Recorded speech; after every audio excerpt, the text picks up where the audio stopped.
Well, it really depends, Joe, and just as it depended in the last Congress when Democrats stepped up to be the adults in the room and make sure that we kept the government open. We passed a budget.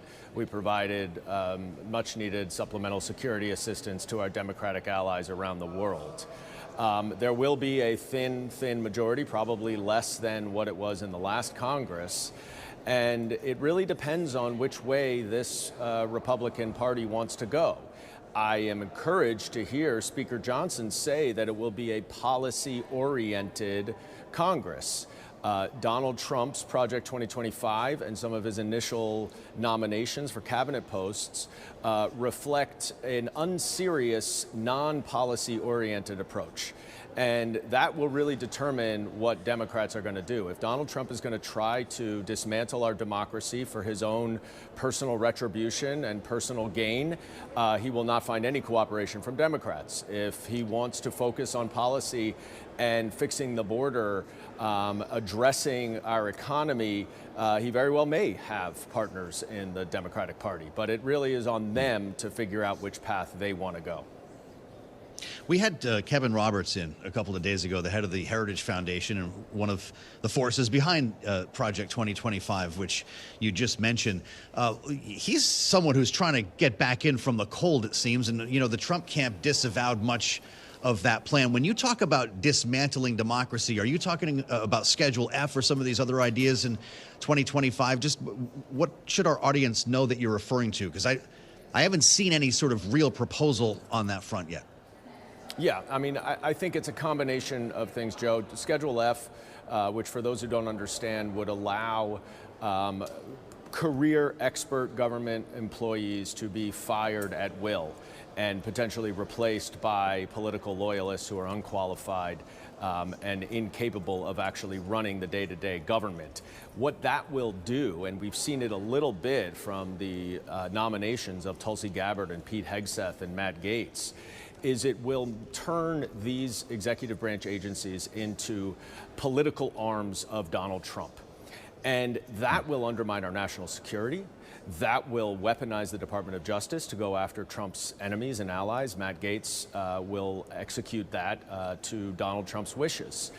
It will allow the military to be used, for example, to disperse a protest on the National Mall that Donald Trump doesn't like.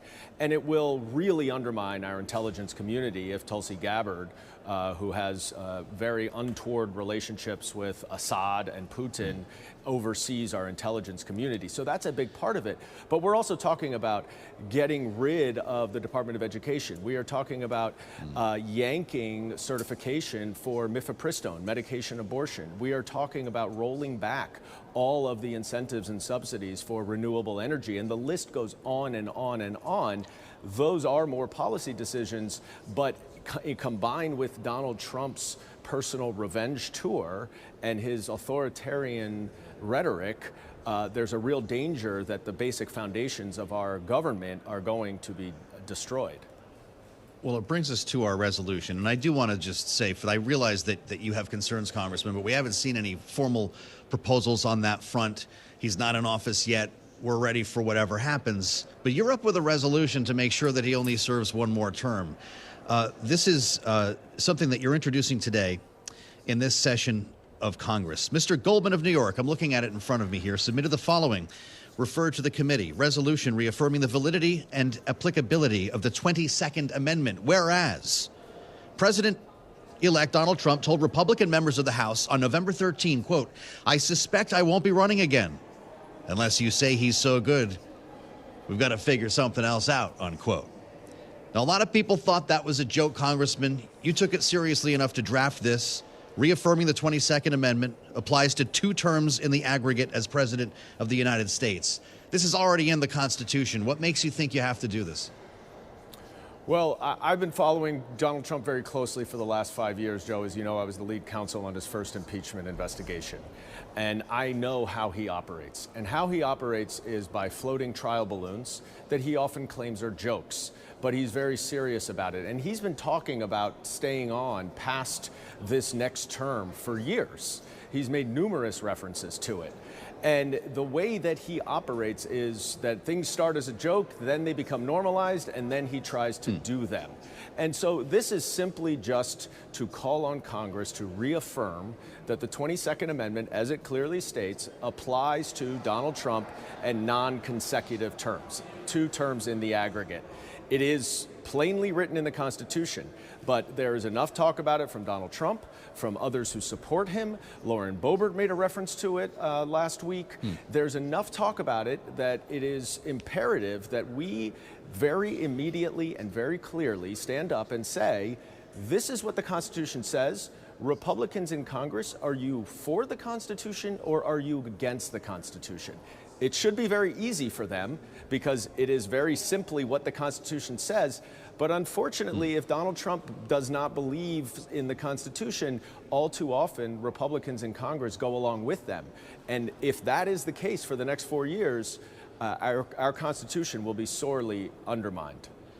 So you're calling on lawmakers essentially to support what has already been written here. You mentioned Matt Gaetz, and I do remember, if we can go back a couple of years here, December 2019, House Judiciary Committee, you had quite a throwdown with Matt Gaetz over the impeachment of Donald Trump. He called you out as the majority's witness and counsel.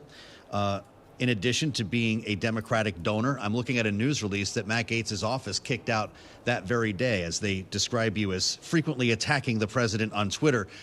Was that the beginning of Matt Gaetz's trajectory to becoming Attorney General? I don't know whether that is or not. I think, I've worked with Matt Gaetz now for 2 years. I've seen how he operates. I've heard what he believes. He is a burn down the house kind of member. He wants to burn down the Department of Justice. He wants to eliminate the FBI. He wants his own personal retribution and revenge against the Department of Justice because they went through an extensive criminal investigation of him. So he is the exact wrong person to run an institution that is so important to the orderly interpretation and implementation of our laws, our criminal laws, our civil laws. This is about as bad of a pick as one could imagine because Mr. Gaetz just literally wants to tear it down, and he will turn the Department of Justice into Donald Trump's personal attorney, which is not what it is designed to be.